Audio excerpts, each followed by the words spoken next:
Hello everyone and welcome to the CSTEM Photography Challenge for 2014-2015. My name is Alicia Garcia and I am with the Houston Center for Photography. And I cannot wait to talk to you guys about what our challenge is this year. Our challenge, or should I say problem, that we are going to try and solve and create solutions for has to deal with wind power. So the issue we have is that wind power and turbines that we see in rural areas, especially in the West Texas area, it's in fact exactly what they are. They're not anywhere near cities. It's not modern and in the middle of nowhere. So our solution is, can we help modernize wind turbines and have them a little more accessible and have them incorporated into buildings such as buildings, bridges, and light posts. I've highlighted those key buzzwords of wind power, turbines, and to modernize turbines. The idea is not like the Wild West, it's not somewhere out in the open that we think about these in our contemporary landscape. The challenge for the students on the solution end is that our students will create a close-up, repeat, close-up, it's important that that is the key term for your students, close-up photography of an area where modernized wind turbines can be placed to generate clean and renewable energy.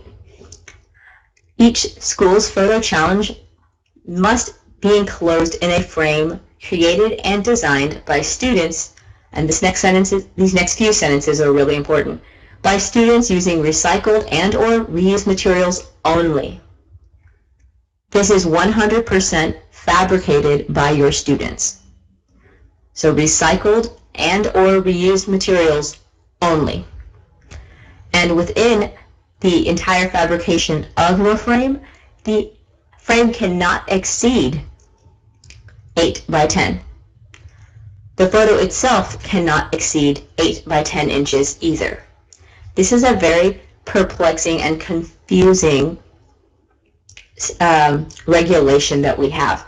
So I will delve into that a little bit during this session, and in the future sessions we will be heavily talking about construction of your frame, because a lot of people have a hard time or encounter special questions with their students along the way. But besides that, we have the visual component of a frame. The other component that we need is that you need to have a written portion of information alongside your photograph. It's beautifully framed. You spent so much time on it to let the viewer know what we're looking at. As people walk around at the George R. Brown, they need to know what we're working with. And it needs to be handwritten or typed. So I would really, as teachers, make that judgment based off of if the handwriting is easily read, sure. And if it maybe we can try and type that out, especially if you have older elementary students, but this is easily done for them.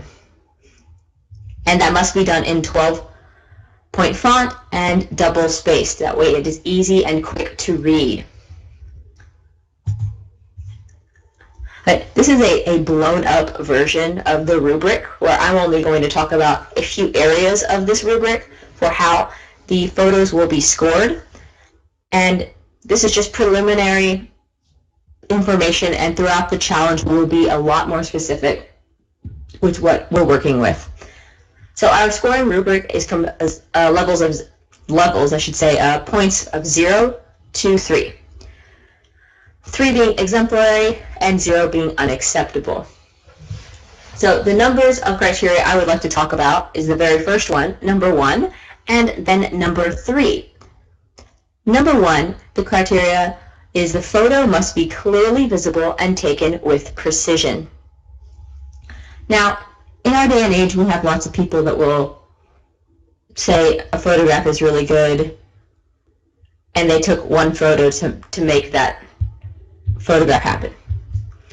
In all actuality, if we look at the rubric system, you can be exemplary, recognized, and acceptable, points of 3, 2, and 1, and they all have a clear image. So having a good image is not the only thing that will help your students understand what makes a exceptional photograph. We want the photographs to be interesting, and above all, if you look at the details in each of these point systems, it says that they are using the use of color. So at no point should any photograph that's turned in be in black and white, because that actually would automatically constitute you to be 0, which poor use of color and dull. Although black and white photographs are actually not dull, it is a poor use of color because it lacks color entirely. So understand that we need sharp photos, they need to be intriguing, and they have to have really good color. So if you guys notice that we just went through daylight savings time, which some people consider to be the best day of the year because you get an extra hour of sleep. The other thing that we need to keep in mind is that it gets darker sooner.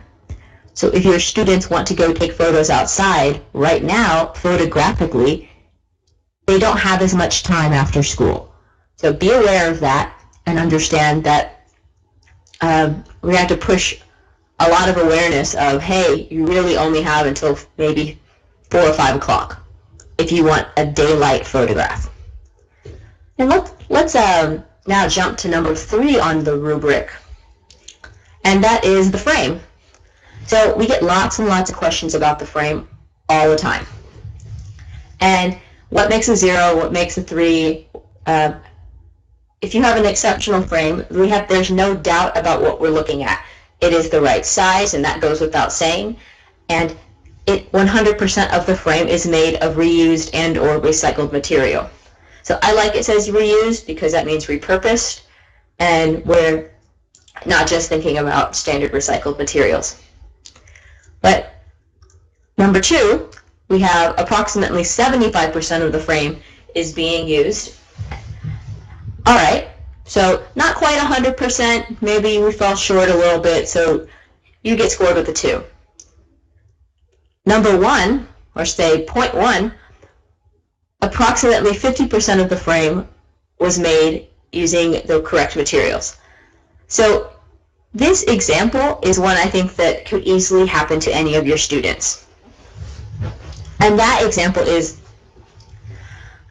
if somebody went and was very lost and bought a picture frame and said, in this picture frame, I'm going to find some material and glue it on top and just cover it with, let's say, they covered it in leaves because that frame was about turbines being in a park. Well, that's really like kind of repurposing already photographic material that you probably went and bought at the store. We want you to really create your frame. So 50%, we're going to give you was really half-hearted on that. But it's still better than a 0. And a 0, it means it doesn't matter how much of the percent of the materials you did. If the frame is not the correct size, it's a 0. And that's the hardest part. If you have a student that's really excited and they make an 11 by 14 frame or even larger because they have the concept that bigger means better, we also want to have the concept that following the rules means that you listen. So bigger doesn't mean better, it means can you follow the rules. 8 by 10 is what we want, and even if it was a gigantic, beautifully constructed frame, 100% recycled and reused materials, if it's not 8 by 10, you're still getting a 0. And that's, I think, the hardest one for students that try really hard, and they're the students that want to do more. So having this clearly laid out will be very beneficial for your students. But I often get asked really simply questions like, what's the difference between black and white and color? What's the difference between different camera angles? So we can take a hint from cinema, take a hint from photography, and we'll talk about camera angles right now. Because close-up photography is going to be differently described to your students than if we were walking around taking photos of people, because we're taking photos of locations. So a close-up shot in this is a certain feature or part of the subject that takes up most of the frame. So I can tell that this is a boy, he's outside, and it's a close-up of his head. Not to be confused with what we call an extreme close-up. And please don't confuse the two, because extreme close-ups can be quite often confused for close-up framing of photography. And when we're dealing with beautiful exterior landscapes, things of Houston or surrounding areas of Houston, the challenge could be thrown off course if people get more interested of the small things on the ground, or something that's beautifully colored and we have no clue where this photo is being taken. Like, I cannot tell you right now where this boy is. Just like in the previous photo, I know that he's outside. So having some context and letting me know, because you're doing a close-up, not an extreme close-up, is extremely beneficial. And although, like we said, color is everything, although we can get some really gorgeous skies, and like downtown Houston could be a place for wind turbines. This is entirely just an example. We said, what if we could put them on bridges, buildings, light posts? This is a great idea, but the access to actually getting to a top of a building is actually what your student would need to do. This is what we call a wide-angle shot. It is in no way a close-up of any of those buildings. So whether it's nighttime or daytime, although the color is great, it can be a really sharp, beautiful photograph, you have to also keep in mind if it's a close-up or not. And that one is, teachers, you will be the editing, little scrutinizing eyes saying, you know, maybe we should go back and take some more photos. Think I could do a little bit better of getting closer to your subject. And that's where you need to step in and just say, these are great photographs, we just need to get closer. And then they'll probably come back and you'll say, hey, maybe not so close. It's going to be a give and take this entire project. And so as we briefly touch on the frame, if I look at this frame, you can call it yellow, yellow ochre, gold. Let's talk about 8 by 10. Where a lot of people get tripped up with 8 by 10 or 11 by 14 like that we had last year was that people said, I don't quite understand where the measurement begins. Is it 8 by 10 where the glass of a photograph, a standard frame would be? Or is it 8 by 10 for the exterior dimensions of the frame? Because this is constructed, I'm going to say the exterior edge, so the far left and far right of this photograph that we're looking at right now, the outer dimension needs to be 8 by 10. And right now, if you go into your house, you look at any other picture frame, I have some on my wall in my office, 8 by 10 frames are really 8 by 10 for the pane of glass that's on top of your photograph. So where it gets confusing is you really can't repurpose a traditional frame because the frame and the photograph have to max out at 8 by 10 completely blueprint, footprint measurements. So any of you that want to stack up, we stacked up all of our competitions photos, they should all be identically 8 by 10 on the outer edges. Now, when people get confused, we're going to talk about it in the future, is 8 by 10 is the maximum size for the frame. Your photo's maximum size is 8 by 10. If you want to make a smaller photograph, fine. The frame still has to be 8 by 10. And that's where creativity comes into the mix.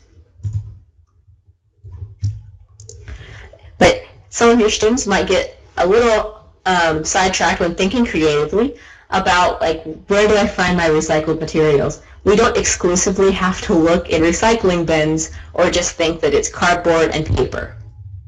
Those are the two most easily recycled materials that go through most children's heads, along with plastic.